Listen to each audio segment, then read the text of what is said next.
નમસ્કાર, શો ટાઈમમાં આપનું સ્વાગત છે। ભાવનગરના ભીડભંજન મહાદેવ મંદિર ચોક પાસે આવેલ પૌરાણિક રામજી મંદિરનો કેટલોક ભાગ જોખમી બનતા મંદિર ફરતે બેરીકેડ ગોઠવી દેવામાં આવી હતી।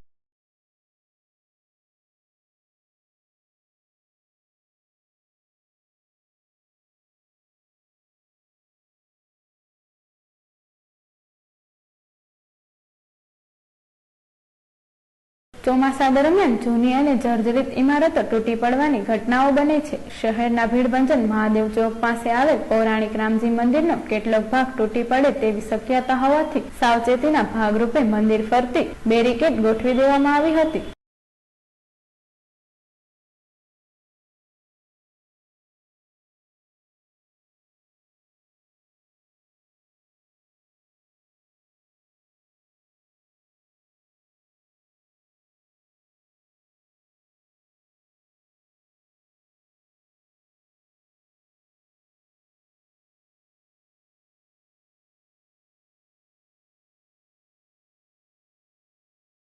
વરસાદના કારણે મંદિરની ઇમારતમાંથી કાંકરા ખરવાનું શરૂ થતા તંત્ર દ્વારા બેરીકેડ લગાડી દેવામાં આવી છે।